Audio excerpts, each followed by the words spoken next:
What you are about to hear is not your typical Zone 4 opening. I wanted to take a second to send out thoughts, prayers, and condolences to the family of Jamie D., one of the longtime co-hosts of the Comic Geek Speak podcast.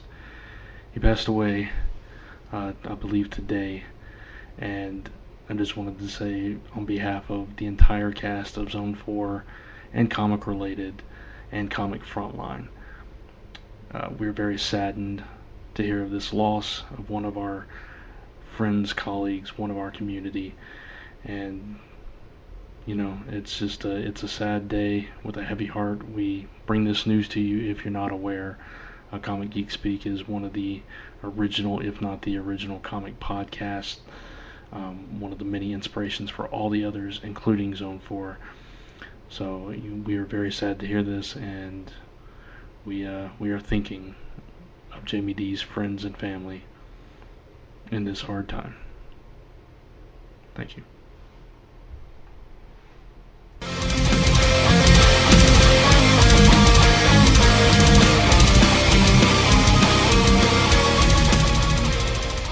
And welcome back to The Zone, everybody. I'm Brant Fowler. I'm John Wilson. I'm Gordon Domowski. And I'm Captain Ron Fortier. And welcome back, loyal Zone 4 listeners, to episode 267 of Zone 4. And as I'm sitting here looking at Brant's notes, I see a little thing like scribble like crazy saying, self-reminder. Why don't you pick that up right now, Brant? Okay. We definitely want to mention that we are proud members of the Comics Podcast Network. You can find us each and every Friday on comicspodcasts.com, as well as various other podcasts, including several comic-related podcasts. So go check it out and find something to listen to, but listen to Zone 4 first. Yeah. And there you go. Hey, we survived the con weekend. All right. That's awesome. Yeah. Hey, you survived a con. I survived two. That's right. Yeah. And we'll talk. Yeah, I am putting Gordon in for the Zone 4 Purple Heart. I really am. For duty above and beyond the cause. Nice. Why, did you wound him at this con? And it's ironic you say that, Ron, because Friday night at C2E2 at one of the Chicago Nerds panels was a very attractive young lady who was dressed up as a purple pirate. So, there's a nice thematic thing there. Nice. Okay, yes. It was cosplay, so... There you go. I would hope. Yeah, we don't get enough of that at pulp shows. We gotta, start, educating these pulp fans. Ron, I wore a fedora. What else do you want? Yeah, and what Gordon's not telling you is because he wore a fedora, he was mistaken for the only other guy at the show with a fedora. Nice. Yep, I am now officially Tommy Hancock's stunt double. Very good. The con promoter, Doug Ellis, happened to pass us in the hall, and Gordon was standing next to me and Riley Hogan, I believe, and somebody else, and believing he was Tommy Hancock. What did he do? Like slapped in the back of his head or something, Gordon? He did the devil horns. Yeah, there you go. And then walked by and realized you weren't Tommy and was all embarrassed. So see what you get for wearing a costume at a pulp con. It doesn't work. It doesn't. Well, there goes my plans for next year because I was going to wear a baseball shirt, a cap and glasses, and cosplay Ron. So Twins. All right. Like Schwarzenegger and DeVito. Exactly, right. We'll definitely talk more about those cons in just a second, but before that, we should mention that we do have a sponsor this week. Sponsor of the week. Which is, once again, actually the first one is audible.com. If you go to audibletrial.com/zone4podcast, you can get a free 30-day trial and a free book download, and every time, if you do that, it does help the show, all the shows in the Zone 4 family. So please do that. Even if you cancel it after that 30 days, it still helps us out. So you're supporting the show and you're getting stuff for free. Can't beat that. And among those 150,000 titles that Audible has to choose from, in honor of Star Wars Day this weekend, there are a ton of Star Wars audiobooks. What was the snickering in the background? There are a ton of Hey, Yeah, well, you don't want to miss. Da, da, da, da, da. My years as a young Jedi is read by Sid Caesar. But there are a ton of Star Wars options. If you search for Star Wars, it brings up 180 listings, and most of them are actual Star Wars things. So, and you can get like Star Wars, all three of the original movies narrated by the likes of Mark Hamill and Ed Asner. Because when you think Star Wars, the one actor you think of is Ed Asner. Of course. All right. In fact, I hear he's the highlight of the new. I mean, when they released the cast this week, and I know we'll talk about that in the news. I was really glad to see that Ed Asner is going to be part of the new movie cast. Oh yeah, Chewbacca, you've got spunk. I hate spunk. And see, for those of you who are new to Zone 4, this is how we're not like other comic podcasts. We make as many Ed Asner jokes as humanly possible. That's right. I'd like to hear this on related recap or why I love comics. Not gonna happen. Just not that cool. Yeah, I heard when the postings came out, Billy D. Williams was heard to have said, "What the force was Ed Asner doing there?" Oh shit, Ed Asner. Billy, what happened to Billy? Everybody wants to know what happened to Billy. Just keep him away from my Colt 45. Actually, he got hurt on Dancing with the Stars. Oh yeah. Did he really? In his case, Walking with the Stars. Did you ever see a clip of him trying to dance? Oh my God! Don't! I'm gonna do number 2 in my pants. Oh yes. Billy D. Williams dancing. He does not have the force on his side. Let me tell you that. He barely has the force to stand, let alone dance. Oh, yeah. All right. So you get him a Millennium Walker. Just to show you how bad he was, Brant. Uh-huh. It looked like he had pajamas and slippers on. Oh wow. He probably did. He did. That is the uniform for the home that he's at, Oh God, that thing went viral. I'm surprised you haven't seen it. It's insane. I have not. I'm going to be looking it up though. It'll hurt me. If it's any consolation, Brant, neither have I, and I really don't want to at this point. It'll hurt your feelings. It's seared into your mind. And keep in mind, just to put this in context, of all the Zone 4 hosts, I am probably the only one who's actually dressed up in big poofy red and white striped pants, a blue vest, a shirt with like a red ribbon tied around his neck, and actually danced the polka with a similarly dressed female as a youngster. Wow. I was about to say, was this during Pride Week in Chicago or something? No, this is John. This is I took Polish folk dancing. I'm still in therapy over it. I would imagine. Yeah, it's and luckily all the photos that my dad took of me dancing were destroyed in the flood when I lived in Missouri, so you never have to worry about seeing me. The only scars that remain are psychological. Kind of makes you want to polka your eye out. Yeah. Coming Zone 4 episode 300, we unearthed these missing photos. Yeah, we unearthed these photos and we revealed the name of Brant's imaginary Facebook girlfriend. Mm-hmm. In Canada. I mean, to hear everybody else talk, I'm imaginary, so that makes sense. Why not? Not for long. I'm literally. I was informed today that I'm literally called somebody's imaginary friend all the time. Well, now that Carrie Kelly lives on an island, he needs all the imaginary friends he can get. That's true. So hey, Audible, if you're looking for more readers, here we are. Wait, you don't read at Audible. Yeah, you read with your ears. You read with your ears. Oh, I was looking for work. What the heck? Oh, okay. Gotcha. Yeah. The velvet tones of the captain reading Gone Moby with the Dick or wind. something? Frankly, Scarlett, I don't give a damn. Damn. I love to hear the grapes of wrath in Ron's accent. Yeah.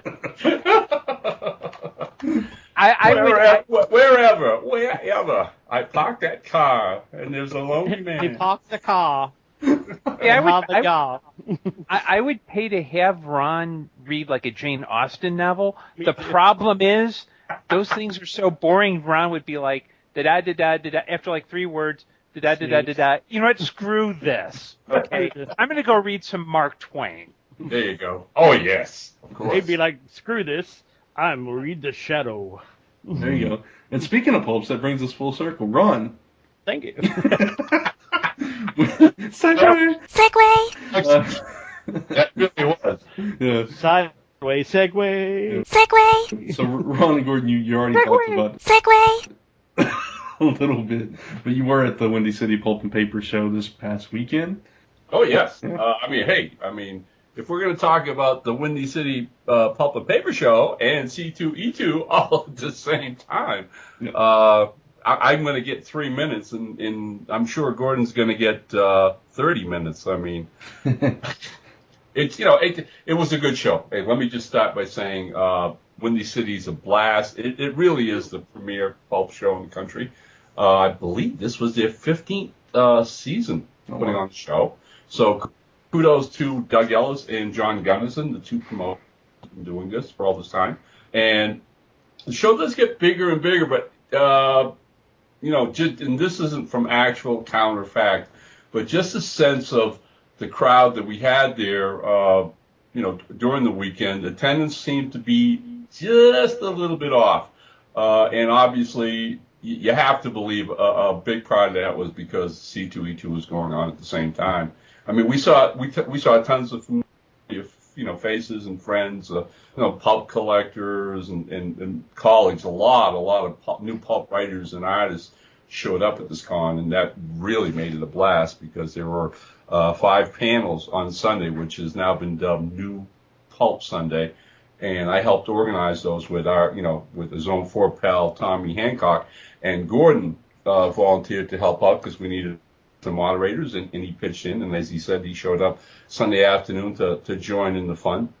And those went off extremely well.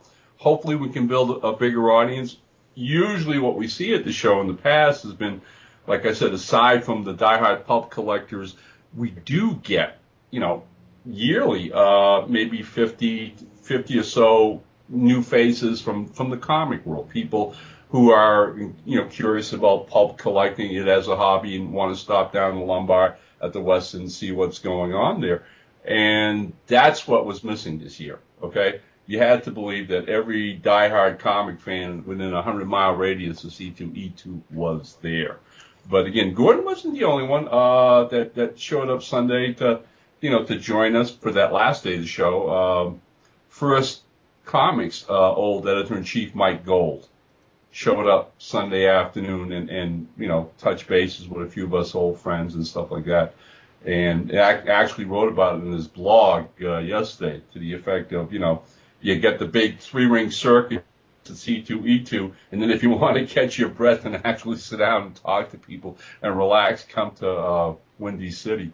So anyways, good show, a lot of fun, like I said. And hey, while I'm talking about it, one thing I did want to mention, Comic Related's already posted this, but I wanted to get the word out to congratulate people one more time, because one of the new events that is now been going on for 5 years is the annual awarding of the Pulp Factory Awards for the best new pulp fiction and pulp art from the previous year. And I've had the extreme honor of hosting that presentation every Friday night along with Rob Davis and Dizzy and Tommy Hancock joined us. And again, the Pulp Factory is a 122 member group on Yahoo. It's made up primarily of pulp writers, artists, editors, publishers, and devoted pulp fans. And so in January, we nominate what we consider to be the best fiction or artwork from the previous year. And at the end of January, a final ballot is made out, and people have a couple months to vote on the ballot. So the awards, the beautiful trophies, if you've never seen pictures of them online, please go to my Airship 27 page, or the Pulp Factory has its own page, and check out, we give out these trophies that are called the Quill and Gears. And this year's recipients were, and if I don't blow it or forget it, Best Pulp Novel went to Will Murray for Doc Savage on Skull Island from Altus Press. Best Short Story went to, again, another comic-related family member and friend, Canadian writer Andrew Salmon, for his Sherlock Holmes story, The Limehouse Werewolf, which appeared in Sherlock Holmes Consulting Detective, Volume 4 from Airship 27. The Best Pulp Cover, now, the second half of this, and that went to Scottish artist Rob Moran for the book Brother Bones, 6 Days of the Dragon by Roman Leary, and again published by Airship 27 Productions. And finally, for Best Interior Illustrations, the winner was Sean Alley from Ohio. Sean's work was recognized for his interiors to the magazine Prose Presents number 19, published by Prose Productions. So again, congratulations to these four guys, well deserved, and to all the writers and artists who made the final nomination. It's amazing to me, and guys, really, the awards just get bigger and bigger every year because, I mean, there's just more and more people getting into this hobby, whatever you want to call it, the genre, the subgenre of pulps or whatever. The first year the awards were handed out, they represented 7 publishers. This year's nominations and final winners represented 33 different publishers publishing new pulp fiction. Wow. So it is a growing part of the whole pulp, comic book community, and we couldn't be happier. So there you go. Windy City, another big hit. Yeah, that's awesome. And congrats, like you said, and congrats to you, Ron, because you mentioned Extra 27 several times in those awards, so that's pretty cool. Yeah, well, thanks. Yeah, okay, yeah, that's always great. It's always gratifying. I mean, it's, again, like I said, we publish some really talented people, and to see them even get this kind of recognition means the world to us. So again, and to even our competitors, it's quite a how do you say it, an affable community. And like I said, I mean, if you're ever lucky enough and have the opportunity to attend the Windy City Pulp and Paper Show, please do, because I mean, new pulp has really boosted, given new life to pulp collecting in and of itself. I mean, one aisle, guys, you walk into the huckster's room, you go down one aisle, and it's basically the new pulp aisle. I mean, Airship 27's there with a couple tables, and then I can name off companies like Tommy's Prose Productions, Van Plexico's White Rocket Books. Joe Gentile from Moonstone Books is big into pulps. He had a couple tables at the show this year, besides being at C2E2. So yeah, seeing those 33 different publishers, it's a healthy sign. We're having more and more writers and artists want to participate and get into this field. So, hey, it's like I talked at one of the panels, and of course, okay, pulps go back 75, 100 years almost. So having new pulp come on the scene as of the last 10 years, and that's something that, Rob Davis and I are very proud of being a part of. The main reason we wanted to create Airship 27 is to keep pulp fiction alive, to see that eventually it gets its place in the cultural history of American literature, which it so richly deserves. And hey, speaking of that, what we found out again at the show this year is apparently the Library of Congress now is going to be cataloging pulp collections and, pulp magazines and whatever, making them available to academics who want to study and do research papers on pulp fiction in American history. So that's fantastic. Yeah. Yep. And it's interesting, too, when we talked about the whole C2E2 Windy City thing, because Monday I'm in the Chicago Nerd Social Club Facebook group. And someone actually posted a link to the Facebook page for Windy City and said, I did not know this was here. How could people not tell us? And there were some people that were lively, and I at first I wanted to be like, oh, come on, I know this. And I even said, hey, I'll put together, I'm on the board of Chicago Nerd Social Club, so I said, hey, I will put together a pulp event for us. And so if anyone listening is in the Chicago area and would like for us to do an event email info@chicagonerds.com and say, hey, I would like you guys to do an event focusing on pulp fiction, and have Gordon do it because he's smart and he's the pulp guy, and he's the kind of two-fisted, no-nonsense flatfoot that gets the job done by cutting corners and bucking authority. And the rest of those pansies on the board don't like it. I just said that out loud, didn't I? Yes, you did. See, Pulp has had a great influence on Gordon. I like that. So I would like to apologize to my fellow board members and to the young lady I referred to earlier, because I do know her socially, and she's cool, so I didn't want to bring her attention. But to go back to C2E2, by all accounts, it was a pretty successful show.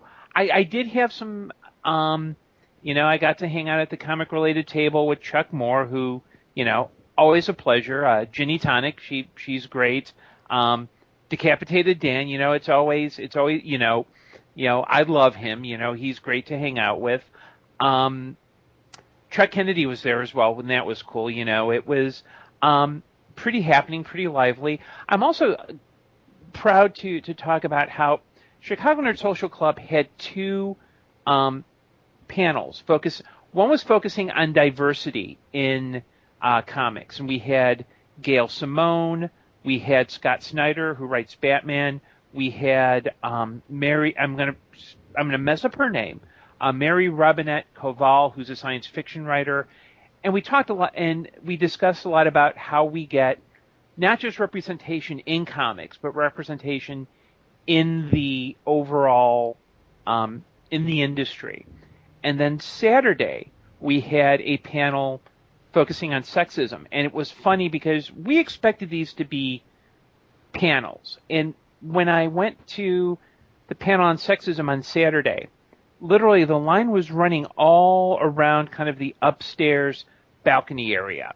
And they actually had to cut some people off to take them to another room because they did a video feed so everyone could participate.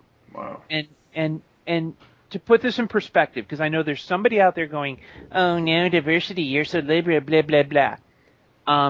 And I think maybe this might be a news item that we talk in another episode. But are you guys familiar with what's been happening with Janelle Asseline? I'm not sure I'm pronouncing her name correctly. Kind of that controversy? Yeah, I believe so. Okay.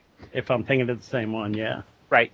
Short form is, she wrote on Comic Book Resources a negative review of the cover of Teen Titans 1 saying, Wonder Girl's a teenage girl, why are her breasts so big? And that's one set of issues, but in response, what some enterprising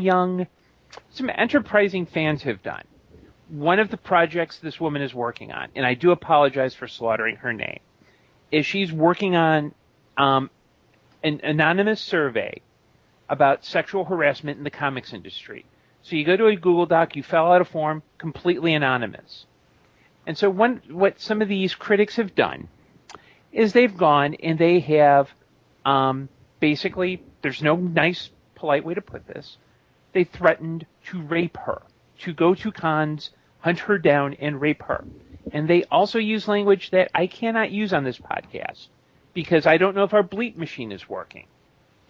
And this is why when we talk about diversity, it's not just about because we want different ideas.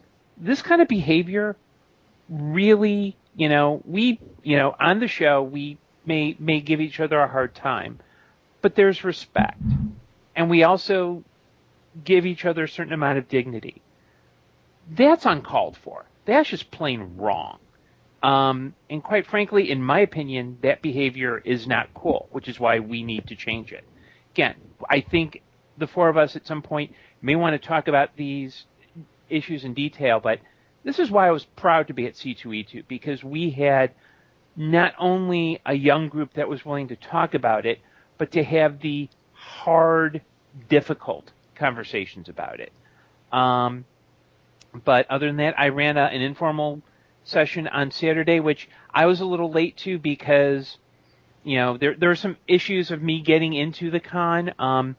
they actually had us open our bags so they can check for like bombs and stuff, which you're dealing at a convention where people have toy weapons and fake swords, and you know that if the terrorists do attack, the first place they're going to attack is a comics convention. Oh yes. And see, that's why and the terrorists would never attack Windy City, because we've all read Operator 5. We know you come in, we get out our belt swords and our 45 automatics, and your ass is ours. There you go. Oh yeah. So, enough of my little ranting, but C2E2 was pleasurable. Mayor Don Johnson had me in a chokehold, and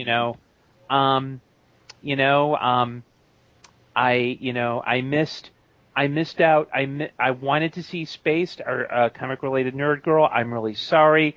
Maybe next time. But I blame the staff at C2E2. Okay, they kept, they wouldn't let me in like 3 minutes early, even though I had a press pass and had to man a table. They kind of herded everyone in, and they kept our line waiting so their cameraman could back up to get video. So, all in all, it was a good experience. I don't know what else I can add. Okay. I know John and I wish we could have been there. Definitely. Yeah, but that's And John, you were missed. Oh, thank you. I appreciate that. Not Sure. Grant. You Well, were. okay. When Gordon showed up at Windy City on Sunday, I get Chuck says hi, Ginny says hi, Captain Dan says hi. Chuck Kennedy didn't say hi though. I said, yeah, that figures. I mean, the guy's my editor, so that's what I get. No He respect says at all. hi to you enough. Yeah. So then I says to somebody, I says, quick, somebody snap a picture. And I gave my camera to Rob Davis so that Gordon and I get together. And I says, I mean, this doesn't happen, that often, okay? I mean, here's one half of Zone 4 together. Yes. The intellectual powerhouse of Zone 4. I saw that photo with the commentary. Oh shoot! Well, I'm glad you guys had a great time at the cons. That's awesome. That's always cool. I miss cons. Oh. We got to talk to the folks that not so much C2E2. They're a big outfit.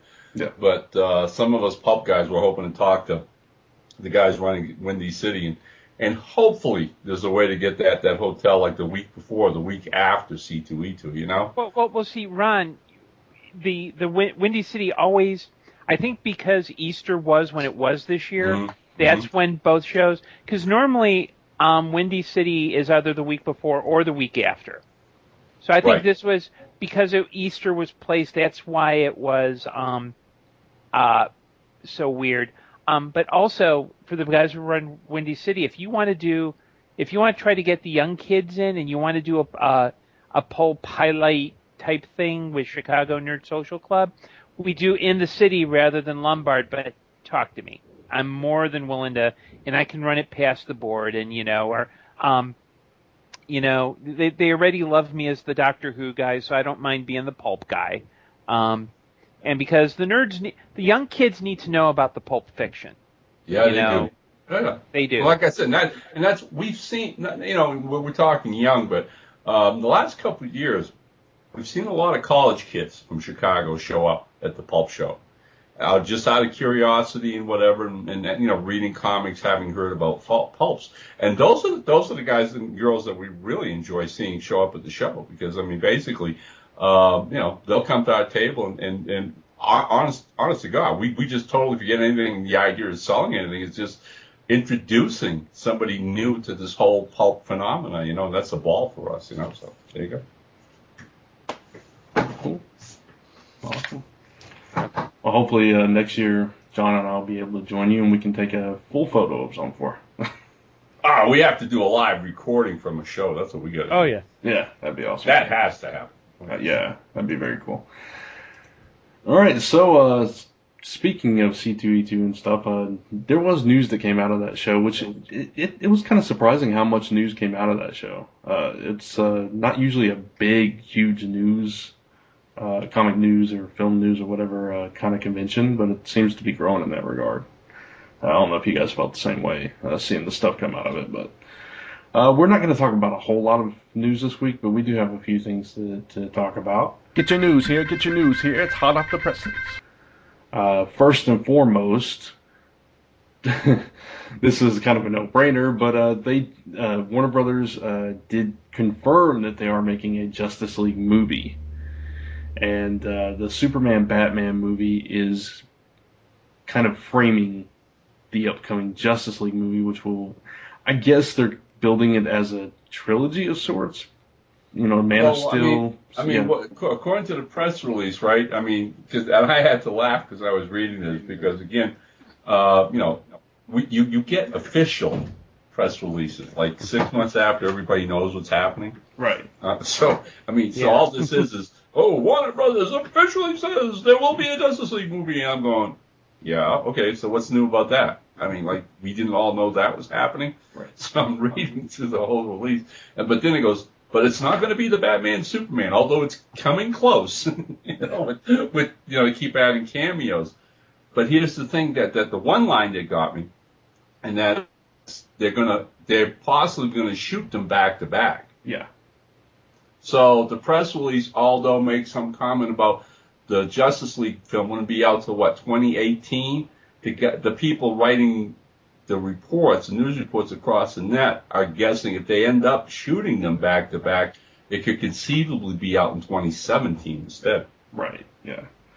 And that makes sense. You think of like the Lord of the Rings movies, the Hobbit, stuff like that. They were always 1 year apart. And Harry Potter and all that. So yeah, it's conceivable. It's just you know what bugged me though? What's that? What I found really frustrating is that we've got the entire roster for the Batman Superman movie, right? Mm-hmm. Batman Superman, they pick who's going to play Lex Luthor. We've got Wonder Woman going to be there, and Cyborg's going to be there. Yeah. Okay. Well, now that they've officially announced the Justice League movie, they couldn't tell us who the roster was going to be. Huh? Yeah. So here we go. Maybe another 6 months, a year speculating on who's going to be in the Justice League movie, Right. Yeah, I was all kinds of ready to cut them some slack that this wasn't necessarily going to be a Justice League movie or even Justice League connectedness, until they did Cyborg. Yeah. Once you bring Cyborg in, it's kind of a duh. It's a new 52 Justice League movie. Yeah, exactly. Because he's never been on the pre-New 52 Justice League, has he? Right. No, he's been on the Teen closest Titans. he's ever gotten is, on the Galactic Guardians cartoon, Yeah. Mm-hmm. Or Super Friends. or what the Super Friends evolved into in the later years. Yeah. So are we to now imagine that Zack Snyder in his Justice League movie is building the possibility of a Zan and Jaina cameo? Of course. It's quite possible. On the twin. I would look in the background for a guy with an M on his shirt and a dog with a cape, just in case. And you got to think that the villain in that's going to have to be Darkseid, right? Yeah, there's no one else powerful enough. Right. You have a finite number of people that can give that group of characters a run for their money. Yeah. So that's. Maybe that might have missed the Mitzaplick. Even that, Yeah, Seth Green as Mr. Mitzaplick. Yeah, there you go.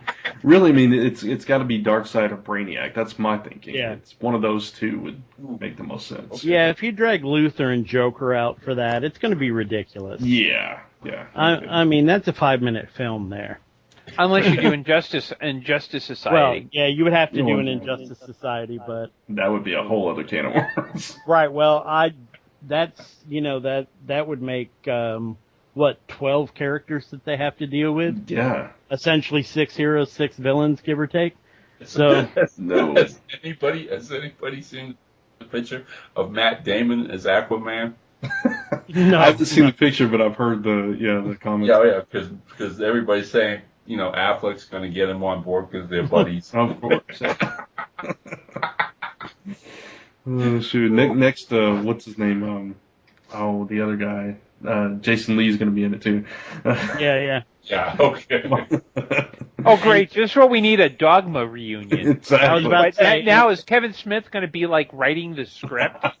yeah, or he'll show up as Oberon, and Jason Mewes will be like Mr. Miracle or something. They're going to exhume, what's his name, Carl and his dead man.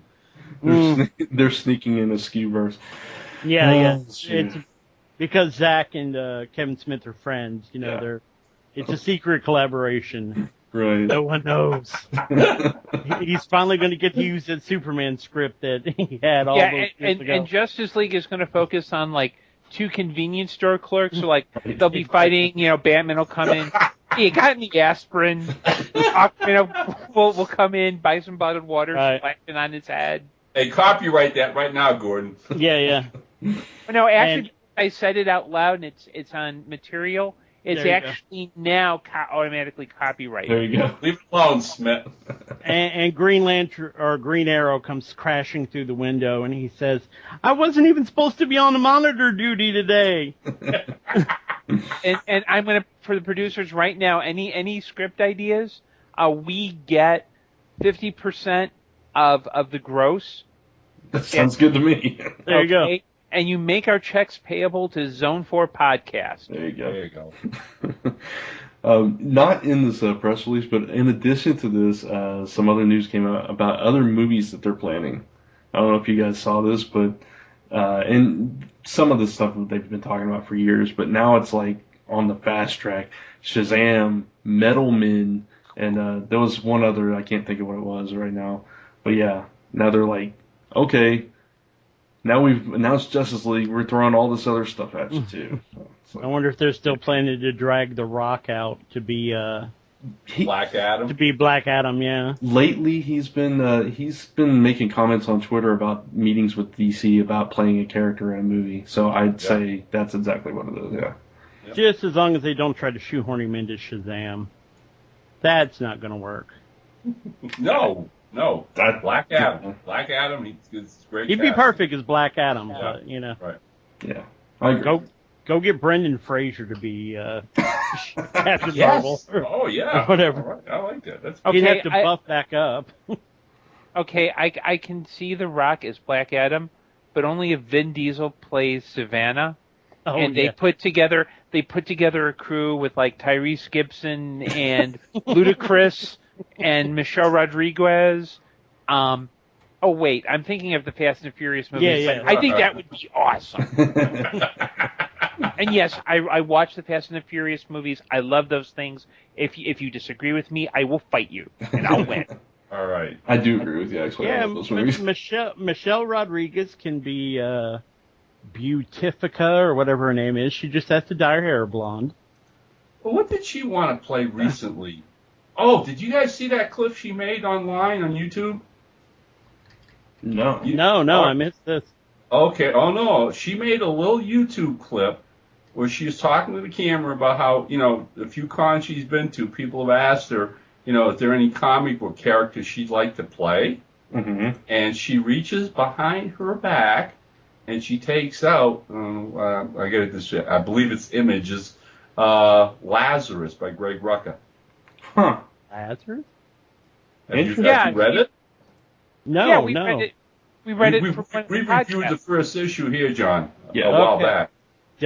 Was I there? Because I don't remember this. I think you might have been medicated, John. I probably, that's a given, but, Yeah, anyway, so she goes on to claim that she's a huge Greg Rucka fan and she loves Lazarus. And the primary character in Lazarus is a character named Forever, who is a human that's been scientifically enhanced to be the bodyguard for her family. It's a dystopian future world. And I absolutely love it. So it's on my pull list that, I've really enjoyed. It's one of the maybe top 3 comics I'm reading these days. So there was that YouTube, but they're holding up copies of Lazarus saying, that's who I want to play in the comics, the movies. I could totally see that, yeah. And you know what? I've got an idea for Captain Marvel. Channing Tatum, but only because I would pay to see The Rock beat the crap out of Channing Tatum. You know, I mean, and something like Lazarus could get that treatment sooner than we would think because, and this isn't in our news and everything, but this week they announced that 4 different comic properties are being adapted to TV on the Sci-Fi Channel. There's 2 from Image, there's 1 from Dark Horse, and there's 1 from Oni Press. Yeah, but letter 41 from Oni, or 44 from Oni. Yeah, and from Image you got a Clone and Pax Romana and Frank Miller's Ronin. Yes. Really? That was the biggie. That was the biggie, Ronin. I didn't know that. Yeah. So all those are coming to Sci-Fi. Whoa. I mean, with the right production values, okay, and a decent director, Ronin could be amazing. Mm-hmm. Oh yeah, I agree. Yeah, and they might throw in a Sharknado just for the heck of it. Sharknado 3. Sharknado 3 versus the Ronin. Sharknado Japan. It's crazy. All right. Topic so number 2. Yeah, this one. This one's hilarious. Okay. I mean, I want to sue Marvel for false advertising. All right, give me a break. So 100th anniversary, everybody's sitting there doing the math, and then you read the press release. Oh, well, we're just going to put the books 100 years into the future. Well, that's not what your press release reads, you flittering idiot. God. Oh. Yeah, so basically in July, Marvel is putting out several one-shots, I think they are, that is bringing their main characters that they got once Spider-Man, X-Men, Fantastic Four, all your heavy hitters, 100 years in the future. They're called 100th anniversary issues. Even though the 50th anniversary of Marvel was 3 years ago. And even if you add Timely into it, this year is the 75th anniversary. It's crazy. That got me to thinking. You know what, guys? I think next week we should do the 1,000th episode of Zone. Yeah, there you go. Because I probably won't be around to see it for real. Yeah, that's true. I've been saying that for years. We just throw in a random number and it's episode number 749. Oh, wait, wasn't last? Where are all these episodes? And then we could just say that the BBC wiped them. Yeah. There you go. Perfect. The next year we will release the Lost Zone 4 episodes. There you go. But, the hilarity aside, some of these stories actually look kind of interesting. I don't know. I mean, they're time travel stories, but... Yeah. Go ahead, John. No, I was just saying some of the stories some of the art is... Yeah, it's different. Questionable. I mean, why is Scott Summers marrying Agatha Harkness? That would be Emma Frost, but yes, I get your point. The Avengers one is so muddied, it's hard to even tell what's there. All right, the only thing I could recognize in that thing was Beta Ray Bill. So and I guess it's supposed to be Rogue. I'm not sure who's wearing Doctor Strange's cloak up there. Yeah, I know. It looks like Clubber Lang. Turtles or something. Clubber Lang. It looks like Clubber Lang, I swear. Oh, shoot. And a whole lot of Moloids with their little, black underpants. Oh, that reminds me. I'm sorry. But feel free. I'm just maligning someone's work here. Yeah, there was casting news for the Fantastic Four movie. I don't know if you guys heard this. No.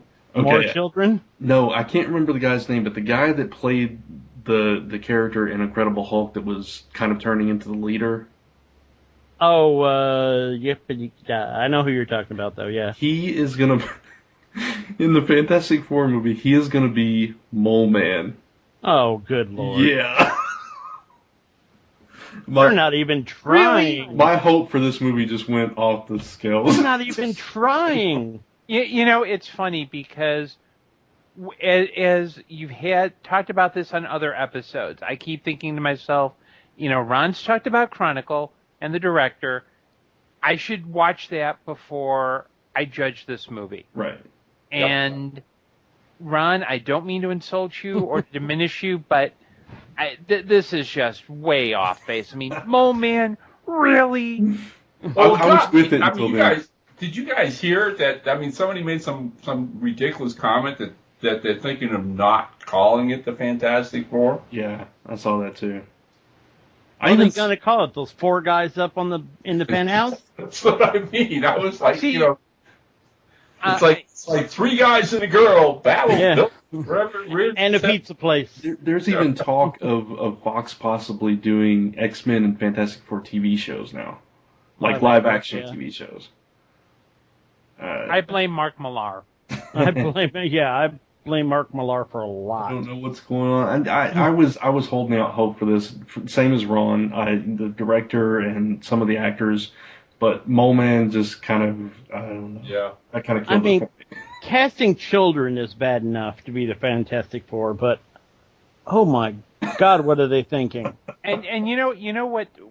The one Fantastic Four movie I want to see, and I don't know if it's out yet. There's a documentary about the Roger Corman Fantastic Four. Yeah. Oh, that's the movie I want to see. And you can actually, the funny thing is, the Roger Corman movie, someone actually uploaded it in its entirety onto YouTube.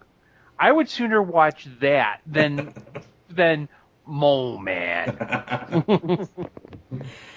Oh Lord. Anyway, I just had to mention that. You guys mentioned, the possibilities of X-Men or whatever showing up on Fox TV. Uh-huh. You wouldn't have to worry. I mean, because it wouldn't last more than a year anyway. So, no doubt. Just wanted to segue into just released today or yesterday. They canceled Almost Human. Yeah. Yeah. Which a lot of people are upset about that I've seen. Yeah, this hosting well. I like that show a lot. I never watched it, and I'm kind of glad I didn't now. Yeah, I mean, to provide kind of a counterpoint, it's basically like a 70s show with science fiction elements. Mm-hmm. On the other hand, Carl Urban. Need I say more? Yeah. He was very good in it. The rest of the show, well, he was good in it, and the captain, whose name escapes me, the female, Lily Taylor. Oh. And there was an episode with Jennifer as an ass-kicking female robot. Oh, yes. But that's it. Yeah, the rest of the show was dragging, but they were good. The only good news I take from this cancellation is that Urban's now available to do Judge Dredd, too. There you go. Yes! Yeah. Please! Yeah, Fox, I'm not even getting into that. But Fox is the network that thinks, hey, Family Guy deserves to stay on the air. Forever and ever and ever. Well, not just that, but doesn't Fox remember a little show called Generation X that they ran a few decades ago? And I would think that burn would still hurt them. It should. It hurts me. It hurts me a lot, but they're just glutton for punishment. What can we say? God. Anyway, my thinking is we already had X-Men on TV, and it did really well for a season. It's called Heroes. yeah, no doubt. Okay, I mean, I call it Alphas. I mean, that too. We had that too. I loved Alphas. Yeah, both of them fantastic. Hey. Anyway. All right. On to the more outrageous news? Rebel trailer? Yeah, Star Wars Rebel trailer is actually debuting on May the 4th, Star Wars Day. It's Star Wars Day. Now, who proclaimed this Star Wars Day? I want to know. It's I don't know who proclaimed it, but it's the whole May the 4th be with you thing. Yeah. Yeah, like for example, Chicago Nerd Social Club is putting on a screening of the original trilogy called May the 4th Be With You because it's May the 4th. Exactly. Right. It's I guess you would call it the Star Wars Day before Cinco de Mayo. Exactly. So it's exactly. It's the geek culture's Cinco de Mayo. I guess I don't know. Well, yeah, it's for this. It's 1999. Right. For the same exact reason that 420 is Weed Day. Sure. Because it can be. Yeah, exactly. I don't know how long it's been going on, but I know it's been going on for years. Yeah, it's been a while. Yeah. Which I'm now going to look up. But yeah, it's actually debuting at midnight Saturday night Pacific time, so it's going to be on at 3 a.m. for us. Well, not for you, Ron, but still. past your bedtime. But I tease. Yeah, and Brant, Ron and I will be doing the smart thing and sleeping. Exactly. No, I understand. I'm a night person, so I'll be up. But Star Wars Day has been in effect since 2007, by the way. Well, there you go. So, All right. So, But- hey, has anybody seen the clips at all from the first episode? I have. It's not out yet, is it? I've seen like little. They've done like the stuff on Chopper. They've done like little bitty clips here and there, I think. Right. Yeah, so I've seen a couple of those. They revealed one at WonderCon this year, as a matter of fact. Yeah, they're pretty decent. Yeah, it's kind of like the next evolution of Clone Wars, done a little bit better, I think, animation wise. Yeah. So I'm looking forward to it. It's going to be, a whole new cast of, Jedis and robots and the same old stuff we come to love from Star Wars. Exactly. Pretty much. Yeah, so I mean, I'm excited about it, and there was also actually another trailer for another show that's coming out this weekend. It's called Lego Star Wars: The New Yoda Chronicles, and yeah, I think the trailer is actually going to debut during that. So it looks cute though. It was like little Lego Yoda. So I think that's coming on this weekend on Disney XD or something. And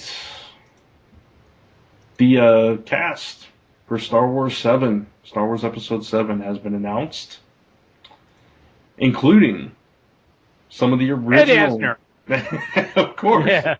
Ed Asner. Well, that's who Andy Serkis is going to play. Yeah. They're going to CGI him as Asner, He's like, but I mean, come on, who doesn't think Andy Serkis is going to end up getting CGI'd as some kind of bizarre alien? Oh, of course, yeah, he has to be. I mean, his claim to fame is the golem and a giant gorilla. Yeah. Actually, he did a British film about 2 or 3 years ago. I think the name of it is Sex and Drugs and Rock and Roll, about Ian Dury, who had, I believe, MS, he's physically crippled, and they didn't CGI him. So, I think for this film they probably will, but Serkis has actually acted without the means of special effects, and he was really good in it. So, well, I'm not doubting that at all, Gordon. That really what I was saying. In fact, it's a part of me that sympathizes with the guy because he is such a good actor. Mm-hmm. But as we all know, once this will be what people will remember, not the good acting job he did for a British film. Yeah. They'll be, woo, my precious, or roll like a gorilla, give me some bananas. And now, the minute you see him cast in Star Wars, I mean, what are the odds he's going to be Andy Serkis? Yeah, that's true. Not going to happen. There's too many alien life forms that he could possibly be. Yeah, right. But also, Planet of the Apes coming up, by the way. Yeah, I mean, in Star Wars tradition, there's a lot of somewhat unknown characters cast, but the interesting thing I thought was that nearly the entire original cast is back. I mean, you got except Billy D. Williams. Where's Billy D? They're saving him for episode 8. There you go. Oh, okay. He got eaten by Jabba the Hutt's son or something. I don't know, but yeah. and you know what they do? They do the same thing, and it really bugs me that 25 years later, 30 years later, J.J. Abrams is falling into the same trap. Because stop and think for a second, okay? The first ever Star Wars movie, they cast, George Lucas went after Peter Cushing. Now, don't get me wrong. I absolutely love Peter Cushing, okay? I think he's one of the best actors that ever starred in genre films. His Hammer work, to me, is legendary. But, I mean, the guy was ready to drop and didn't last much longer after Star Wars came out. So you had him for one film. That was it, okay? So now you wait another, 10 years, and they do the second trilogy, and he goes and gets Christopher Lee, who pretty much can't stand on his own without a cane or a crutch or whatever. Same idea. So here we go. All right, now we're going to do this all over again, and Abrams goes and gets Max Van Sydow? I hope they haven't signed him for a lot of pictures. Who I thought died years ago, by the way. And while we're on this, I've read this elsewhere, and I'm putting everyone on warning. If you even think of photoshopping a lightsaber onto a picture of Max von Sydow as Ming the Merciless, I will find you, and I will. You do not touch that film. Brian Blessed and I womp on you if you do that. So I can see. Not on Max von Sydow, but I can see it now. Flash and Prince Baron on that tilting spiked board with lightsabers.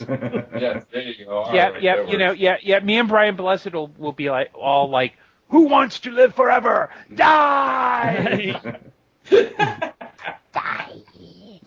Well, I mean, we're giving I love references that guy. nobody's getting. You understand that? Nobody's getting anything. Hey, if you have not seen Flash Gordon, turn in your geek card I agree. right now. I'm the youngest, and I agree with that. It has the greatest soundtrack ever recorded. Oh yes. But anyway, this movie's taking place 30 years after Return of the Jedi. Have you guys seen what the name of this is now? No, you just announced. What is it? Please, bated breath here. All right, it is called Star Wars Episode 7, of course, The Order of the Jedi. That's the name of it. That's the official name. Okay. So are they sitting in a diner ordering things like, I'll have a ham on rye, how about corn Yeah, that's exactly what it is. Yeah. I'll have a heaping bowl of Bantha Poodoo. They went back to that. I love how they released that one picture of all of them sitting around, the old, campfire or whatever the hell it is in the studio talking, whatever. Mhm. And hey, look, I'm the biggest Star Wars fans than anybody else out there, and I've enjoyed the 6 movies and the TV specials and the comic books and the animated series, et cetera, et cetera, et cetera, et cetera, et cetera.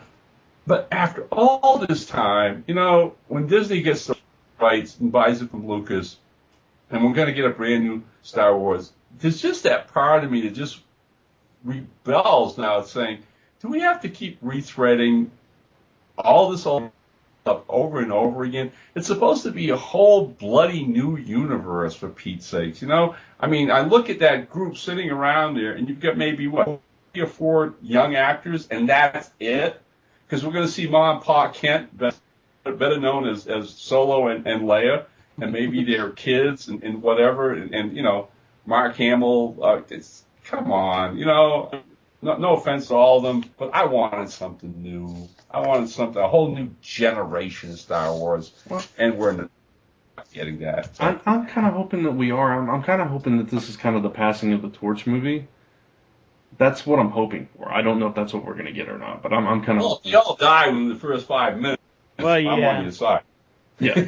Okay, And why the hell are they even giving Peter like Mayhew Shane a Tanning script? died in the first 5 minutes of the second G.I. Joe movie, right? Yeah, there you go. Oh, shoot. But Why are they even giving Peter Mayhew a script? That's a good question.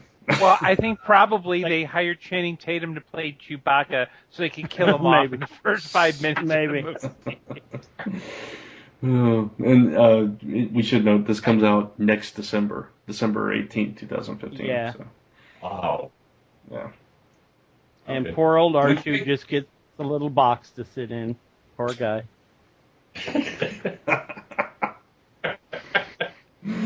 Oh, shoot. Yeah. So there you go. Star Wars fans, I don't know. We'll see. All right, so we do have another sponsor this week. Sponsor of the week. Nicely done. Sponsor of the week. And our second sponsor is Derby City Comic Con, coming to us June 29th and 30th. That is correct, right, John? Just make sure. 28th and 29th. 28th and 29th. I knew I was off. Thank you. 28th and 29th of June. And in Louisville, Kentucky, you can learn all about it at derbycitycomiccon.com. John's going to be there. I'll be there. I'll be there. So there'll be another 50% of Zone 4. That's right. And, of course, Chuck Moore will be there. If he's not, then something's really wrong. But, Yeah. And listeners, if enough of you sign on for Audible trial and help us support, perhaps there might be even a possibility that I can be there There you at Derby City. So you'd have 3/4 of Zone 4. Yeah. You wouldn't have Ron, so, it would be, the intellectual component would be skewed a little bit, but there you go. The full tilt comic relief will be there, though. You could always donate to fly Ron in. I mean, That's true. Why not? Yeah, please PayPal us at zone4@comicrelated.com. There you go. Let's start a campaign to fund me and Ron coming to Derby City. And we'll do a live recording there. Yeah, that would be awesome, actually. Oh, that would be I amazing. approve this message. Yeah, That I do would too. be absolutely great. Oh yeah. And hey, if I win the lotto between now and then, guys, Gordon, I'll foot the bill. there you go. Mm-hmm.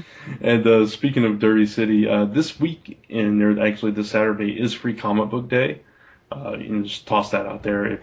Please go to your local shop and support and get some comics and buy some stuff while you're there. But Derby City is actually going to be at both the Great Escape and at the Zone, both Louisville, Kentucky shops. So stop by and say hi. How can they be in two places at once? Wow. I don't know, John. Because we're two different people. There you go. I knew there Chuck was- will be at the Great Escape, and I'll be at the Zone all day. Nice.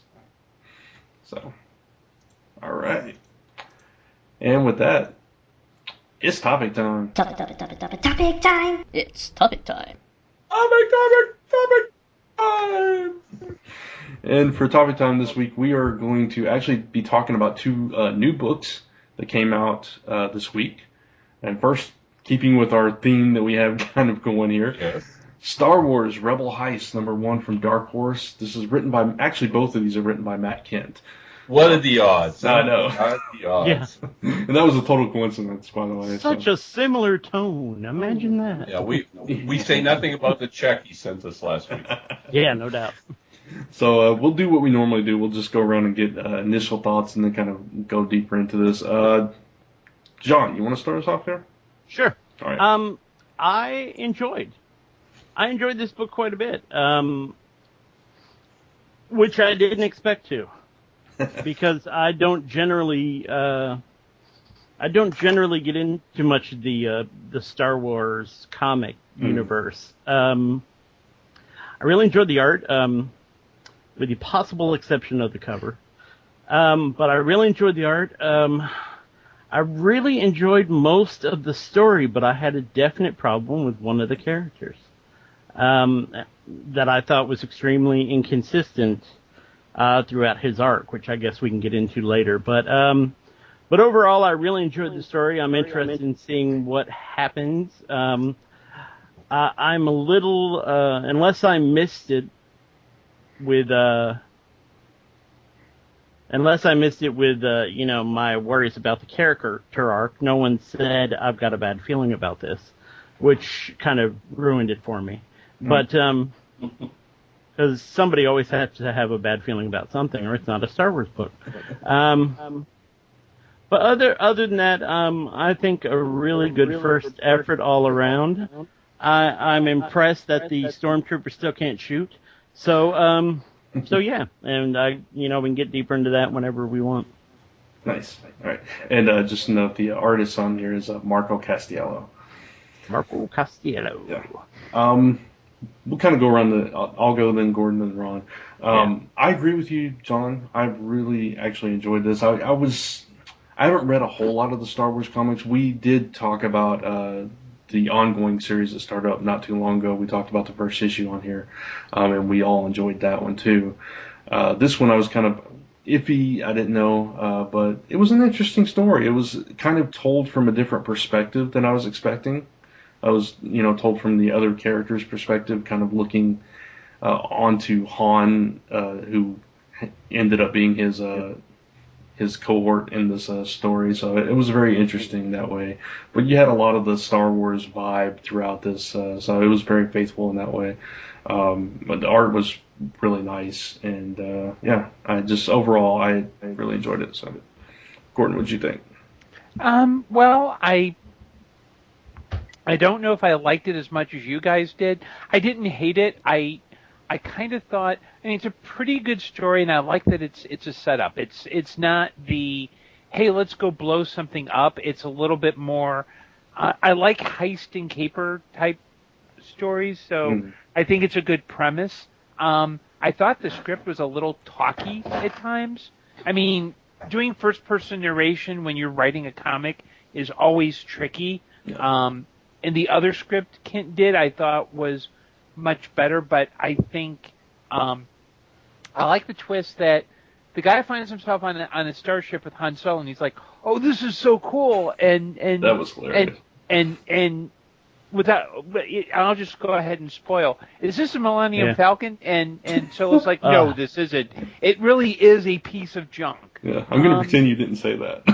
Yeah, it's like, how could you not know the Falcon? My God. That was funny, though. So I'm probably not, like, if I had to give this a grade, I'd give it a B. But I think it's heading toward, I'm with it. It's a lot of setup towards something, so I can't knock it for anything more than I need to see part 2 to see, oh, okay. Gotcha. You know, I see where the story's going. So, all right, Ron. I guess I'm gonna really tilt the seesaw to the other way because I really didn't care for this issue at all. Okay. It lost me. I mean, and you know, Gordon said it was talking verbose. I agree. I started reading the first couple pages. I like the art. I think Castillo's art is very good, and he does a nice job of composition, a nice job of recognizable images that we all, you know, seem to associate visually with the Star Wars universe. So I had that feeling right from the start visually. But having this kid, this new age training, telling us the story, all right, was like, I mean, the guy's a bumbling idiot. I mean, literally, we start off with, you know, he's gushing all over the place because he's going to be put with the great Han Solo. And then Solo's character comes in, and he's acting so nonchalant, like, you know, piece of cake, don't worry about this. You know, basically could care less for what they're doing. It's like, you know, and then that's when, as Gordon alluded to already, I mean, the thing is called Rebel Heist. So it becomes quite clear, you know, amongst the moneyness that I didn't care for, is that this is all a setup anyways, all right? Mm-hmm. I mean, they don't even bring the kid into it. He's basically thinking he's on a straight mission with this great, glorious rebel general, when the truth of the matter is, whatever their clandestine final goal is, it's for them to get caught. And he's not even brought into that. So that by the time they do get caught, Solo is the tarnished hero in his eyes, and he starts now becoming this negative narrator. And that flow back and forth was so inconsistent to me. It was like, what? I mean, this is crazy, all right? Your life's in jeopardy. You're with somebody you supposedly admire and respect. He's acting like a buffoon, and then you have this righteous indignation at the end that he's going to get us killed and he's not who he said he was, blah, blah, blah, to the point where you get to supposedly breakout attempt that was so half-hearted, it was a joke. I mean, again, I'm coming at this from the guy who's watched Han Solo do amazing, miraculous things, take on the entire, you know, Imperial Starfleet, go one-on-one, as the kid's saying, yet he can't fight his way through, 3 or 4 stormtroopers? And then you get to that last page, and he's like shackled, and they beat the stuffing out of him. And I'm going, all right, well, you know what? It's a setup. It's all a setup. But, man, it's like taking way too long to get to anything that appealed to me at all. So, you know, hey, would I look at chapter 2? If I was in a bookstore and I saw it, I might pick it up to see how radical a twist and they get this thing moving along. But for right now, I give thumbs down to the first issue. I really didn't care for this at all. Wow. Okay. I don't know. I appreciated the fact that he was the starstruck kind of character that was in his narration. He was like, "Oh, I knew this all along," but his dialogue was betraying his thoughts, telling how he really felt, and that he was basically nervous and scared the whole way. And I don't know. I like that. I like that. Yeah, back and you forth. got to. Yeah. Here's literature. Fiction writing 101, Brant. Okay. And Gordon stepped on this area a little bit with his own review. All right. If you're doing first person, then the whole point of first person, Brant, is that it's already taken care. The whole story's been told. This guy's already lived all of it. Right. So it gets to the point where why is he muddled and confused in the middle of it? See what I'm saying? If he's lived the entire mission, then that narration should be different. Yeah. I didn't know at the time that General Solo was really pulling a or something. But no, we're getting, it's almost a state of mind, train of thought that we're getting his narration as it's happening. Right. And if I may jump in. Go ahead, Gordon. If you're following him in the present moment, the reason, and I think this is where the disconnect for me was that if you're living something in the moment, you're not necessarily talking about what's going on. You do. James Robinson in his JSA and Starman work was really good at, like, there's a sequence where Black Canary's beating somebody up and she's thinking grocery list, eggs, milk. You're doing it in the moment, and a lot of the narration is kind of like he's going overboard when, I mean, the art's really good and the art should be telling the story, and you're getting those fragments of, I can't believe this, da-da, da-da, da-da. I think the challenge is also because this takes place between movies. There's really not much you can do with Han Solo. You can't kill him off at the end of issue 1. So I think having a character who has a perspective on Solo is really interesting.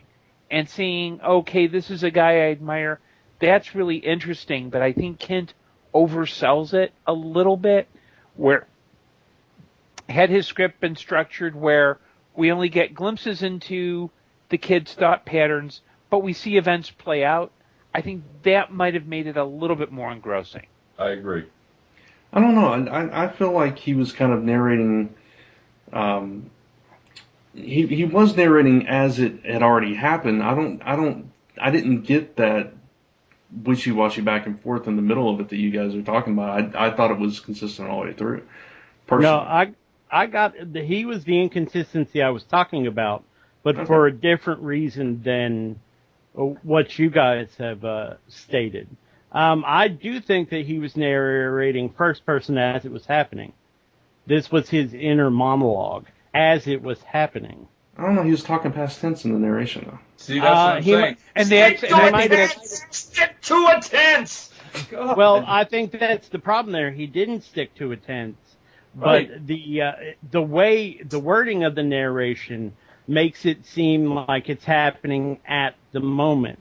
Now, the thing that really bothered me about him is that he went from hero worship to essentially selling Han out in the space of 20 pages. And I mean, honestly, not only was he a bad character and inept and a fool, but he was a bad soldier. He repeatedly mentions going through basic rebel training, but then he doesn't listen to his general at all. Right. And the fact that Han is such a revered character, and he kept saying that, I'm very calm here. I don't feel scared here. But then the minute that they get captured, suddenly he is scared, where Han is still portraying the same calmness because Han has a plan. He wanted to get caught. He wanted to do the half-ass attempt at an escape. He did not want to get his ass kicked. He got his ass kicked because of the other guy. Yeah, but because the other guy wasn't on board. I think in the narration he was portraying himself as calm and steady, but that's why I was saying his dialogue betrayed what he actually thought, which he wasn't calm and steady the whole time. Oh no, his dialogue made him sound like a blithering idiot. He was a blithering idiot. He was a blithering idiot. And he's actually selling Han out, which is like, I'm going like, oh yeah, you're a sweetheart. I'd love to be on a mission with you. Yeah, exactly, and that's why Han gets beat up. It's because he sells him out. He wasn't planning on, I don't think Han was planning on getting beat up. That's why Han jumped on the stormtrooper's back. Han Solo would never jump on a stormtrooper's back unless he was a couple of stories up and he jumped on 3 or 4 stormtroopers' back. There you go. It wouldn't be that way. So it's just incredibly inconsistent that a character who supposedly worships someone would almost immediately sell them out just because they didn't know the plan. Yep. I mean, and to not know the Falcon, I mean, they obviously have communications and visual things. I mean, they even have some sort of television and entertainment here. You would at least have to see the Falcon on their version of Cops, if nothing else. If they can do a wireframe Death Star for the military, they can do a cheap photo of, hey, Millennium Falcon. You see that doggy thing? That's Chewbacca. You see the guy next to him? That's Han Solo. And that's why I think I have a real. The script shouldn't be telling the story. The script should give us flashes. The visuals should be telling the story. And it just seems like the visuals, and yes, you're doing the inner monologue, but you can do an inner monologue that isn't so damn wordy. Right. Amen. No one's inner monologue. Maybe yours is, Brant, but no one's inner monologue is that dark wordy. No, I'll agree. It was verbose, but I honestly I think that's his style, as we'll talk about in a little bit. I didn't mind it on this one. Okay. On this particular book. Now, when we get to the other one, I had issues, but on this one, other than the fact referring to Chewbacca as a wet dog smell, I took a little umbrage at that as well. But I just don't. I'm hoping that something bad is going to happen to this character because he has instantly made himself an unsympathetic character. I think that was the point of it, though. That maybe I'm just reading the character differently than you guys. I don't know. Maybe. I mean, what's the logistics here, guys? I mean, Dark Horse isn't going to be doing this much longer, anyways, are they? No, just a few more months. They're going to have to give it back. Yeah. I think this might be we've got this inventory. Let's we got to get this printed out. That's what I'm thinking of. Let's throw them out as quick as we can before we lose the franchise. They probably held it for about a year and a half and said, we got to publish this thing. Oh, well.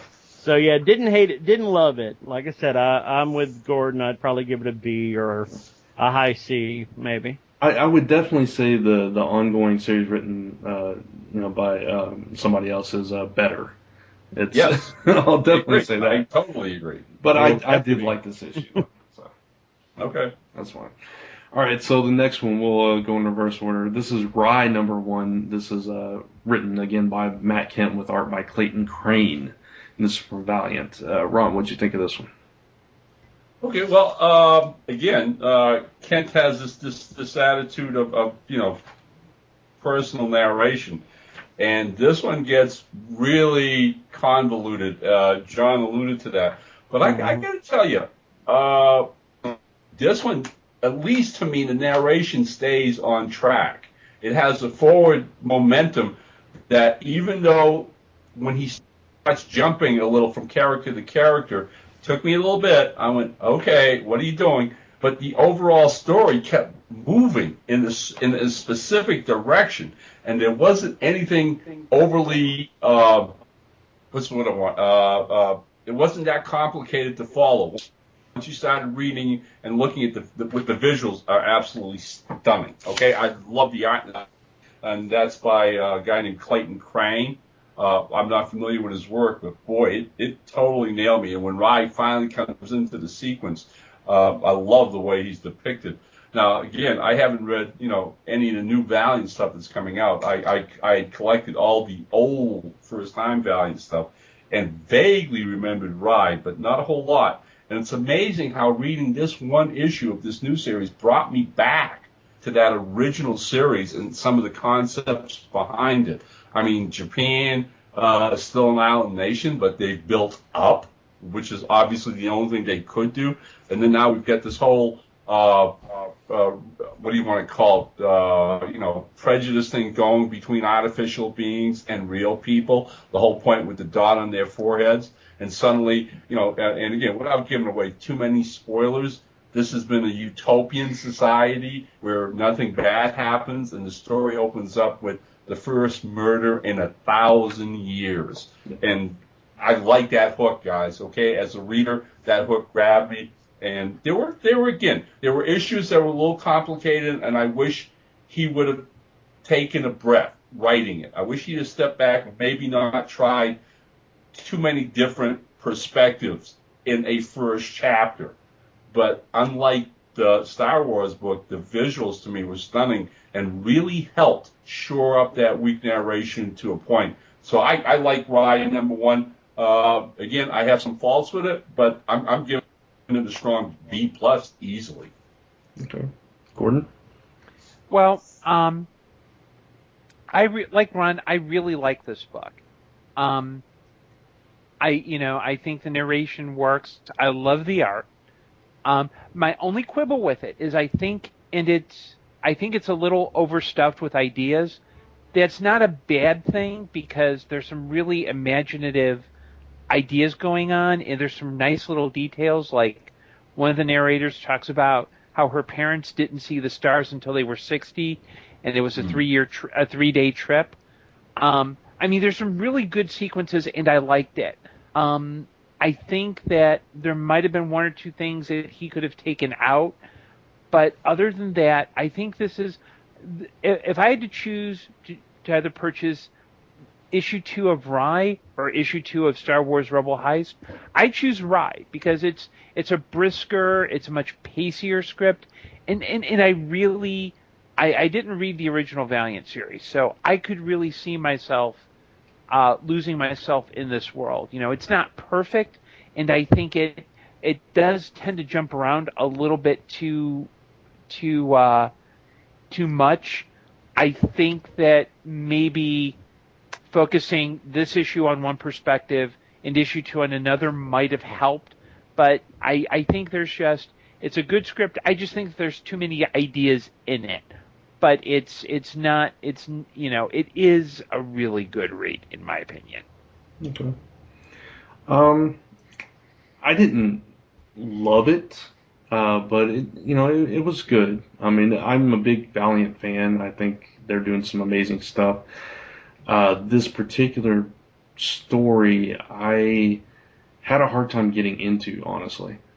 I do love the art. The art is fantastic, but reading other Valiant stuff, it kind of was a bit of a disconnect for me because it's so different than stuff that we see in the other books.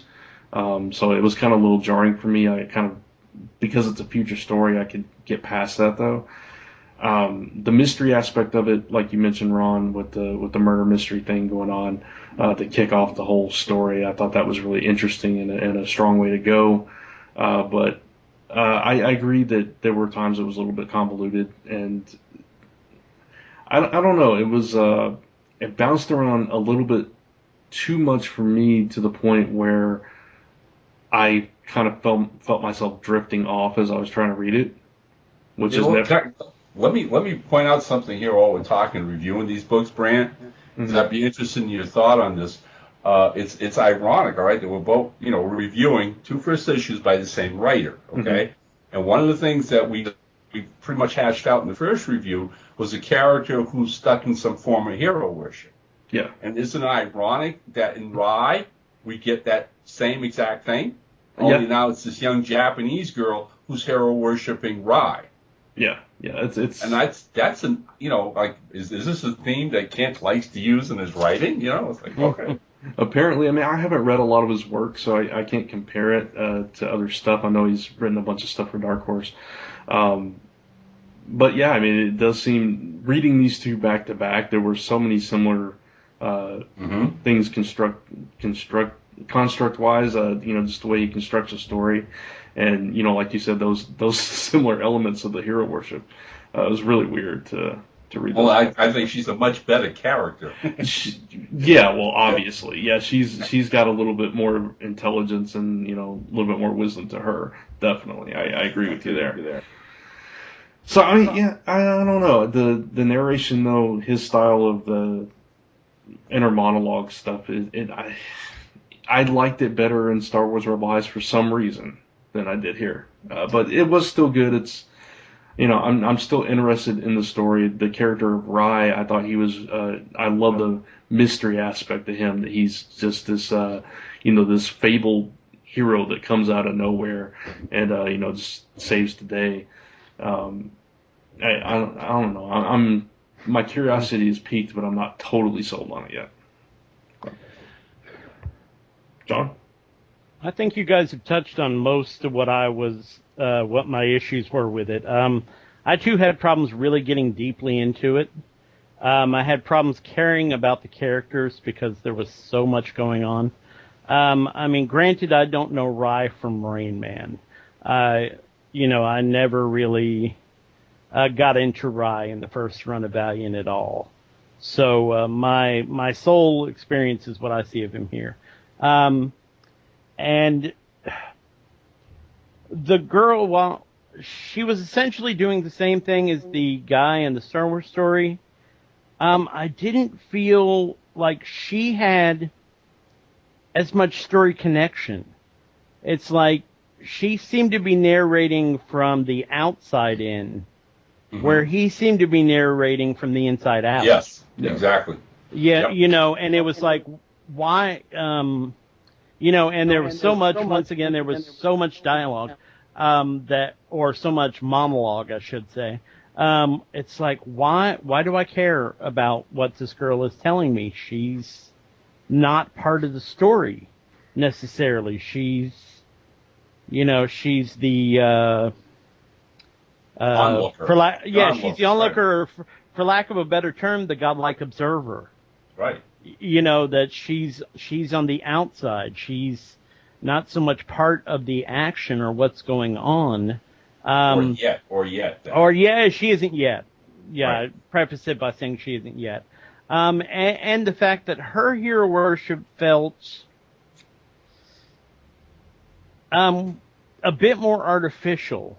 It kind of like the worship of a hero you could never possibly meet, or the worship of someone you wouldn't necessarily in a million years actually see. It'd be akin to one of us maybe having a major thing for some movie star or some action star or something. Yeah. And, the chances of us ever meeting that person would be pretty nil. So it didn't feel quite as poignant to me, but then again, it also didn't allow her to completely shat all over her hero as well. So it and I go along with everyone. The book was beautiful. The setting was beautiful as far as being kind of this Japanese bordering on, I don't know if you'd call it a dystopia, but it was maybe on the edge of becoming dystopic eventually. Just the fact that they're clogging out their world, essentially. Yep. The world is just too full. Yep. And they've left themselves so little space, and which is essentially drawn out with the girl talking about the amount of time that it takes to get anywhere, or to get to things like seeing the stars or something like that. So yeah, I didn't hate it, didn't love it. There are parts of it, there are weak parts of it to me. There are definitely weak parts of it that, I would probably want to see the next issue just to see where the story goes. I can't say if it doesn't pick up a bit or if it doesn't address those issues that I would continue with it. Gotcha. So yeah, that's about it. It didn't exactly, light my fire, but it didn't totally put me to sleep either. Yeah, and I think the main issue with Rye is I know it's part of Valiant's effort to do like really good first issues, and I think there's just so much in it. You kind of wanted to say, okay, guys, it's a first issue. You're going to be publishing this a while, so why not? I think some of the ideas, if they had been teased out and maybe put into different, into further issues, I think this would have felt like a much easier read. I mean, there's some great ideas in it. I just think it's a little overstuffed. Yeah, I think we all agree on that. Yeah. Yeah, or if they had followed the girl's story this issue, maybe had Rye introduced like at the last page or something. Right, exactly, Yeah. and then right, right. With the art being as strong as it was in this issue, that could have worked. Yeah. Following these multiple murders that are starting to pile up, Yep. follow that storyline in one issue. It was just too much. It was overkill. Yeah, I agree. Did you guys read the additional content by chance? Yeah, I did. Yeah. It's a little weird. I did not. I looked at it and went, okay. But Yeah. It was. Yeah, for anybody. Yeah, for anybody out there, it's a print only thing, and it was limited to initial orders. It's not going to be collected in the trade or anything. So, it was basically just this. Part of it was a side story of this new character that they introduced for a page in the issue, Spylock, I think it was his name. Yeah. And the rest of it was like the bio diary of that girl, yeah, and her cartoon version thing, And a going commercial or something. Yeah. With Jews. It was weird. It was definitely weird. If this were a DVD, it would be an Easter egg that you'd really have to dig to find. You'd have to go to scene selection, then 1 through 12, and then click to like a little dot in the upper right-hand corner. Right, exactly. Yep. And you may question yourself why you went through all the trouble. Exactly. Yeah, so that didn't help. No, not at all. All right, so Matt Kent, we're kind of on the fence with you, man. I don't. Yep. Pick up your game, pal. Exactly. So let us know if you guys out there, anybody listening, have read either one of these books. We'd love to hear your thoughts on these. So you can we'll tell you where you can email us at the end of the show.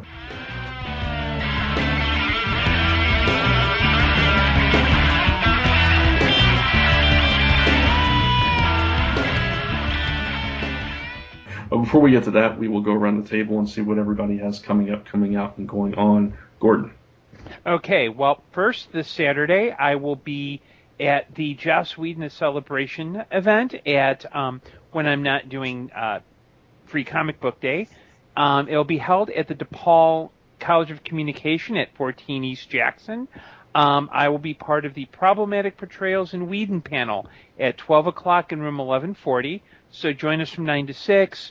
We'll talk Firefly, Buffy, Hildegard, Angel, Much Ado About Nothing, Cabin in the Woods, Dollhouse, Dr. Horrible, all that good stuff. I am pleased to say, as a result of Windy City Pulp, I'm pleased to announce that within the next few months, you'll be seeing some short stories I wrote, published by Pro Se Productions. So I don't have, Tommy's still editing and doing his stuff, and, again, when he and I wear a fedora, we look everything alike. So, he's probably getting a lot of, hey, aren't you that guy on Zone 4 who makes fun of Brandt a lot? And he's like, no. That's Gordon. He lives in Chicago. I live in Arkansas. I'm finishing up edits on my story for New World Navigation called When Angels Fall, and that should be out, I'm thinking, possibly August-ish. Because of story lengths, it may be a two-volume set. So I'm letting you guys know. I don't know which volume I'll be in, if that'll happen, but you guys will be the first to know. And I am very happy to announce that I am currently I have pitched and I'm writing a story for Airship 27 Productions. And I'm thrilled because I love working with Rob Davis. He is a gentleman, a scholar, and a really great guy to work with. So, Rob, thank you for the opportunity. There you go. Yeah, give me his email address because I'd like to talk to him about working for Airship 27. There you go. I'll send it to you tomorrow, John. No problem. Because he would seem to be the man to talk to. Yeah. Oh yeah, he's smart. He's funny. He's easy to get along with. I mean, he's just a great guy, John. I think you'd like him. It's a shame there's not anyone else like that at Airship 27. I don't know. I know. I know, it's sad. Oh, yeah. There you go. Oh, hey, Ron. I get no respect at all. Oh, Oh, hey, Ron's here this week, isn't he? yeah. Just Imagine remind Gordon that awkward. whatever Bob does, the guy who signs the royalty checks you're talking to right now. Brand signs his Yeah. royalty checks? Oh, hey, I won't get into that. We had our best first quarter sales this year. Then we've had the 9 years of operation. Nice. You're welcome. I'm sending out 3 royalty checks that are going to make a lot of people very happy in the next week or so. Very awesome. Also, they'll be able to get an extra large coffee at Dunkin' Donuts rather than just a large. I'll go with it this time. Oh, they get a donut too. Oh man. It is worth the Okay. trip, after all. And Right. and just remember, first quarter, didn't you take on a new associate editor, Ron? Yes, we did. Just giving credit where credit is due. All right, so Ron. Okay, Saturday, of course, right off the bat, I will be, along with several of my Fort Collins colleagues, at Griffin's Games and Comics, the best little comic shop here in Fort Collins. Going to be there from 10 in the morning till whenever they kick us out. It's always a great time on Free Comic Book Day there, and we get a huge crowd from the locals around here. We have a blast. So anybody within the sound of my voice from southern Wyoming to down to Denver, come on up, please, and join the fun with us. Leanne and Sherman run a great shop. They love having people over, and we have all kinds of cool stuff going on. So that's Free Comic Book Day for yours truly. A while back, I had written a story for a colleague of mine, and Plexico Books. Van got the idea of doing a prequel anthology based on the character named Fenimore Cooper's The Mohican series. And so that being one of my favorite American classics, I wrote a story called The Red Blizzard. It's one of 4 that were collected in the anthology. It's called The Pride of the Mohicans, and it was released 2 weeks ago from White Rocket Books. It's available on Amazon, both hard copy and on Kindle. Has a gorgeous painted cover of Hawkeye and his father, Chingachgook of the Mohicans. If you like the Michael Mann movies, the 1990s, or just any other version of that classic, check it out.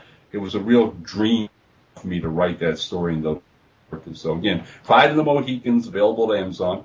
And finally, that's really got me excited, comic book wise. An old associate of mine, a guy named Mort Todd, who lives up in is a huge fan of comics, the old little company from Derby, Connecticut. And last year on Facebook, he brought a bunch of writers and artists, creators, all professionals, who at one time or another had done some work for Charlton Comics, and got the idea of producing this color magazine called the Charlton Arrow. Just at the end of last year, they published their first issue. And he was really decent enough to send me a complimentary copy of issue number 1, with, of course, a little tag saying, is there any chance you could do a Mr. Jigsaw story in issue number 2?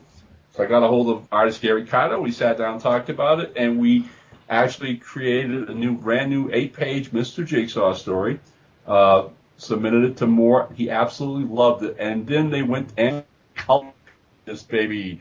And so at least last weekend, online, just go Google the Charlton Arrow. It is the first full color Mr. Jigsaw story. Think about 20 years. So if you're a Jiggy fan, don't pass this. So that's what I got going. Awesome. Very cool. John? Well, let's see. On a free comic book day, I will be at the Zone Comics in Louisville well, they're running it from 9 a.m. to 8 p.m. We'll see how long I'm actually there. But they are running it from 9 a.m. to 8 p.m. They are having a major sale. So definitely, if you're in the Louisville area, come on out and check that out. I will be there. I believe they're also having a local artist there doing things and stuff. And all kinds of other cool stuff will be going on. Then the very next weekend, May 10th, is the River City Comic Expo, my wife's completely for charity comic, craft, and thingamabob convention. There will be various comic people, craft people, makers of all sorts of different things. Not just a comic show, but a little bit of everything show. All set down one big long hallway of an indoor mall. So come check that out. That's from 10 to 6 in the Mid-City Mall on Bardstown Road, once again in Louisville, Kentucky. It is absolutely positively free to the public. Any proceeds from our silent auction sales and other activities, which include getting your name written in Braille on bookmarks that have been created by the folks at Ringtail Cafe. And those will be made at some donation. All that money will go to the Fund for the Eyes as well as the table costs of all the people there. Neither my wife nor I nor anyone else that is doing any volunteer work are making a dime off of this. It's all going to the fund. Beyond that, now that everything except the most severe of my medical problems are behind me, I'm back in the saddle again. So I am actively hitting the freelance writing boards, looking for writing work. I am on the verge of creating a new DeviantArt page within which to put my comics coloring, my comics inking, and my comics writing. I don't have it set up yet, so there's no URL to give you, but hopefully very soon that will be up there, and anybody who's interested in seeing that and nay, potentially tossing work my way can look at that. And other than that, continually writing for comic related every single bloody day, and always putting up new videos in the sketch section as well. So I encourage people to check that out. For people who aren't in the know of the sketch section, we put up a how-to video of one thing or another in the art of creating comics every day, 365 days a year. So always new content up there in that, and in fact, always new content on comic related every day. So go and check that out. And that's it for me. Very cool. Now, John, you didn't tell me I had to make stuff. No. Yes. But you gotta draw stuff, yeah. sucker. For me, or write, or whatever. Yeah. For me, Jackhammer number 3 came out from Action Lab Entertainment last week. So if you missed that, go check it out. Written by Brandon Barrows, who's been on the show before.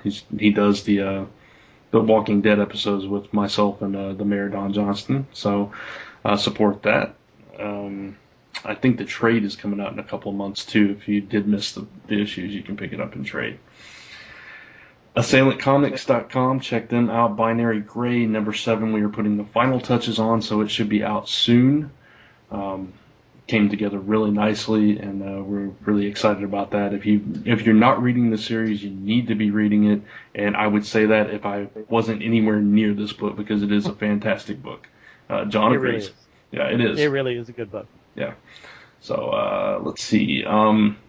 This week I am appearing on It's a Bird, It's a Plane, It's a Podcast episode 3. I actually co-hosted the entire thing with Chris this week.